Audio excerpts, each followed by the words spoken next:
Olá, bom dia, seja bem-vindo a mais uma edição do Jornal Gente, nessa semana que começa hoje, segunda-feira, já quase fim do primeiro semestre, fim também, Pedro, do período letivo. Muita gente entra em férias, criançada, na sexta-feira. Aí os pais que se virem para tocar o mês de julho. Mas esse aqui é o Jornal Gente, falando para todo o Brasil, pela Rádio Bandeirantes, pela Band News TV e com uma preocupação muito grande de todo mundo em relação aos próximos passos do que acontece agora no Oriente Médio, depois que os Estados Unidos decidiram atacar instalações nucleares no Irã. São muitas perguntas que são feitas a partir de agora e a preocupação maior é com a possibilidade de que esse conflito tome proporções ainda maiores. Há ameaças do lado do Irã de que haverá sim retaliação.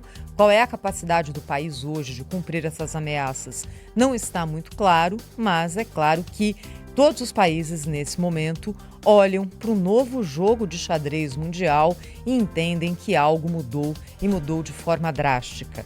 Desde os ataques primeiro de Israel, depois dos Estados Unidos e da aparente tranquilidade com que os países da Europa, os países do G7, veem essa escalada militar de Israel e também dos Estados Unidos no Oriente Médio. Como é que fica a coisa aqui no nosso país, o Brasil? O Itamaraty soltou uma nota ontem falando a respeito dos ataques dos Estados Unidos ao Irã.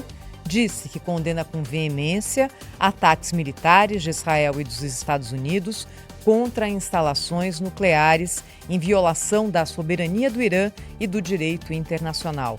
Essa nota do Itamaraty diz também que ações armadas contra instalações nucleares representam uma grave ameaça à vida e à saúde de populações civis ao expô-las ao risco de contaminação radioativa e a desastres ambientais de larga escala. O assessor para assuntos internacionais da presidência, Celso Amorim, falou à Band neste domingo. Foi entrevistado pelo repórter Túlio Amâncio e se disse absolutamente preocupado com o destino desse momento pelo qual nós passamos agora. É um ataque altamente preocupante, condenável, é uma violação da Carta da ONU. A Carta da ONU não reconhece a ideia de autodefesa preventiva, que já Israel tinha usado, de certa maneira os Estados Unidos está usando, não é nem como autodefesa dele, é como a defesa de Israel. Então é algo que nos preocupa muito. Então, quer dizer, você não pode abandonar os meios diplomáticos. Você tem que usar os meios diplomáticos. Se você começar a usar a força, todo mundo vai usar a força. E num momento como esse, agora, em que você tem, como eu estava dizendo, duas guerras importantes, não é uma guerra localizada, como foi a guerra do Vietnã, por mais trágica que tenha sido, era localizada. Agora não, você tem duas guerras que envolvem grandes potências e que, se elas se comunicarem, você tem uma guerra mundial. Eu não estou dizendo que você vai ter uma guerra mundial que as potências vão usar arma nuclear uma contra a outra, porque eu acho que a insensatez não chegou a esse ponto. A marcha da insensatez não chegou aí. Mas é uma guerra que pode ser extremamente perigosa, será extremamente perigosa, extremamente danosa. Bem, nessa entrevista à Band, no final de semana, o assessor para assuntos internacionais da Presidência da República, Celso Amorim, também disse que a entrada dos Estados Unidos no conflito é, de certa maneira, um estímulo para que outros países desenvolvam armas nucleares. No fundo, essa ação agora de Israel e, sobretudo, dos Estados Unidos é um estímulo a ter arma nuclear, porque a Coreia do Norte não foi bombardeada, né? Porque eles foram lá e tal, porque o risco era grande. O Irã, como não tem arma nuclear, eu acho que está longe de ter arma nuclear, as avaliações são variadas. Tem gente que pode levar vários meses, tem um ano. Mas eu, quando estive lá, na época, me diziam que o Irã estava 6 meses de ter uma arma. Ainda continua, sempre 6 meses. Então não é uma coisa tão simples assim, nem tão invisível assim, que não pudesse aí ser denunciada.